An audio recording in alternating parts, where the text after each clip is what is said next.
जय हिंद जय भारत। हूँ बारिया विशाल बाबूभाई भावनगर थी जे हाल हिमाचल प्रदेश में भारतीय सेना में फरज बजावी रह्यो छुं अने मारथी मोटा भाई कल्पेश बाबूभाई बारिया जी हाल लद्दाख में भारतीय सेना में फरज बजावी रह्या छे। अमे बंने भाई घर परिवार थी दूर रहीने भारतीय सेना की रक्षा माटे फरज बजावी रह्या छे। तो आ विडियोना माध्यमथी अमे अमारा परिवार साथे थता अन्यायने लईने अमे तमारी पासे मदद मांगी रह्या छीए के घटनानी वात करूं तो तारीख 16/10 गुरुवारे रात्रे विश्वदीप से दारूनो नशो करीने अमारा घरनी बहाરના रस्ते उभेलो एवामां मारा काकानो छोकरो उत्तमभाई बारिया जे मंदिरना कामथी घरे આવી રહ્યો હતો તો એની ગાડી ઊભી રાખીને એને પૂછે છે કે તું ક્યાંથી આવે છે। તો મારા કાકાનો છોકરો એમ કહે છે કે હું મંદિરના કામેથી ઘરે જાઉં છું। તો એને કહે છે કે તું મને ગાળો દઈને એમ કહે છે કે તું મને પગે લાગ। તો મારો કાકાનો છોકરો એને ઈ કરવાની ના પાડે છે। તો ઓલો એને મારવા મળે છે અને આ સીધો બીકથી ઘરે વહી આવે છે। તો પાછળ પાછળ ભોલો પણ અમારા ઘરે આવીને મોટે મોટેથી ગાળું બોલીને અને તોડફોડ કરીને ઘરમાં ઘૂસી જાય છે અને મારવા લાગે છે। તો ઈ બીને મારી બેન પોલીસ હેલ્પલાઇનને ફોન કરે છે। તો આ ભોલો છે ઈ બોલે છે કે તમે ગમે એને ફોન કરો, ગમે પોલીસ વાળો મારો કોઈ પણ ઉખાડી શકશે નહીં, તમારે જેને ફોન કરવો એને કરો, મારી એટલી લાગવક છે। ઈ ઉશ્કેરાઈને મારી બેન ઉપર પણ ગાળો દેવા માંડ્યો અને એની ઉપર બળજબરીથી હાથ ઉપાડવા લાગ્યો। એ જોઈને મારા પપ્પા, મારા કાકી અને મારા કાકાએ એને બચાવવા માટે એની વચ્ચે પડ્યા। તો મારા કાકીને પણ વાળ પકડીને નીચે પાડી દીધા। હવે કયો એવો બાપ છે જે પોતાની દીકરી કે તેના પત્ની સાથે આવું થાય છે તો પોલીસ આવે ત્યાં સુધી આવો બધો તમાશો ઊભો ઊભો જોઈ શકે। તો આ રીતે પછી ભોલો પાછો એના ઘરે જાય છે। એના ભાઈ, એના કાકા ને એના મમ્મીને લઈને પાછો આવે છે। તો એના મમ્મી એને સમજાવવાને બદલે અહીંયા ઘરે આવીને જોર જોરથી ગાળો બોલવા મળે છે। એના કાકાને ઈ પણ જોર જોરથી ગાળો બોલવા મળે છે। ત્યાં આટલામાં બધા આજુબાજુના બધા ભેગા થઈ જાય છે। એટલે ઈ લોકો એમ કહીને જાય છે કે તમે અમારા ઘરે આવીને તમને મારશું, આ રીતે મારી નાખવાની ધમકી આપીને ઈ જતા રહે છે। પોલીસને મદદ માટે અમે કોલ કરેલો તો પોલીસ મોડી રાત્રે આવે છે અને મારી બેનને અને મારા કાકીને કેસ લખવાના બહાને તેને પોલીસ સ્ટેશન લઈ જાય છે। તો હવે કયો કાયદો કે એવી જોગવાઈ છે કે કોઈ મહિલા પોલીસ અધિકારી કે કોઈ એફઆઈઆર વગર એમ મહિલાઓને, બેન દીકરીને પોલીસ સ્ટેશને લઈ જાય અને ફરિયાદ પણ નોંધતા નથી। તો આમ કેમ તમે ફરિયાદ લખતા નથી અને મોડી રાત સુધી ત્યાં બેસાડી રાખ્યા? આમ છતાં જો મારા કાકીની ત્યાંથી હાલત બગડતા તેને હોસ્પિટલે લઈ ગયા અને હોસ્પિટલથી એને સારવાર મળતા એને સવારે 5 વાગ્યા, 5:30 વાગ્યાના ગાળામાં એને ફરીવાર પોલીસ સ્ટેશને ફરિયાદ લખાવવા આવે છે।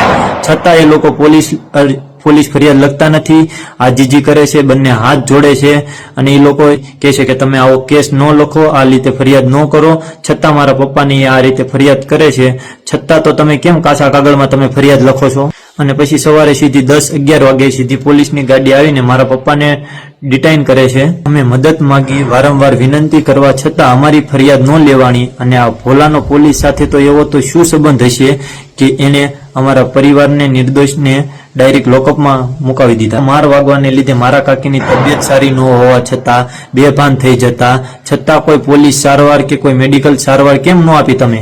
અને આવી રીતે અમારા પરિવારને હેરાન કરતા હતા। બાકી રહ્યું તો તમે ગેરકાયદેસર વ્યાજનો ધંધો કરતા ભોલુભાઈને પૈસાના જોરથી તમે પહેલા અમારી ખોટી એફઆઈઆર લઈને અમારા પરિવાર વિરુદ્ધના ખોટી કલમો લગાડી દીધી, જ્યારે કેવા ખાतिर કે અમારા મોડી ફરિયાદને લઈને તમે સામાન્ય કલમો લગાડીને ગુનો દાખલ કરી દીધો, જે આ ગુનામાં હજી ભોલુની ધરપકડ હજી કરવામાં આવી નથી। કેમ?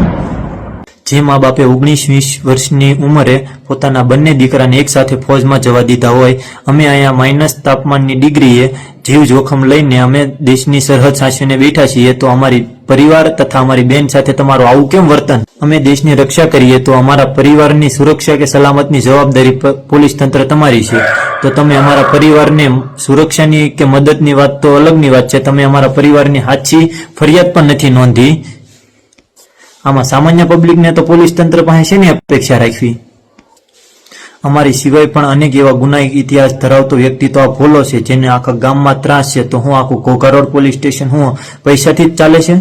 મેં કીધું એ પ્રમાણેની બધી જ ઘટના પોલીસ સ્ટેશનના, દવાખાનાના કેમેરામાં આવેલા છે। સૌથી પહેલા અમારી રજૂઆત એ છે કે અમારી સાચી ફરિયાદ દાખલ થાય અને તેના યોગ્ય તપાસ કરી ગુનેગાર વિરુદ્ધ તેમજ જે પણ પોલીસ વાળાના આવા મિલીભગત છે એમના વિરુદ્ધ કાયદેસરના પગલાં લઈને એમને નોકરીમાંથી જ હાંકી કાઢવામાં આવે જેથી અમને ન્યાય મળી શકે। રાજ્યના મુખ્યમંત્રી, ગૃહમંત્રી, ડીજીપી તથા એસપી નીતિશ પાંડે સાહેબને તમામને અને ખાસ તો માજી સૈનિક સંગઠન ગુજરાતને અમે તમામને બે હાથ જોડી નમ્ર વિનંતી કરીએ કે અમને ન્યાય અપાવો અને સત્યને સાથ આપીએ, અમારે નમ્ર વિનંતી છે. મીડિયા, રિપોર્ટર અને રાજકીય નેતાઓને મારી એટલી જ અપીલ છે કે તમે મારી પરિવારની મદદે આવો. અમે બંને ભાઈ આમ ઘરથી દૂર ભારતીય સેનામાં ફરજ બજાવીએ છીએ, ત્યારે અમારે તમારા સાથની જરૂર છે. અત્યારે બધા લોકો પોતાના ઘર પરિવાર સાથે ખુશી ખુશી દિવાળી મનાવી રહ્યા છે. આમ અમે બંને ભાઈ અને અમારી જેવા અનેક આવા જવાનો જે પોતાના ઘરથી દૂર રહીને દિવાળીમાં પોતાના દેશની રક્ષા માટે ફરજ બજાવે છે અને દેશની રક્ષા માટે અડીખમ ઊભા છે. તો શું આ વાતનો જરીકે વિચાર ન આવ્યો પોલીસ તંત્રને?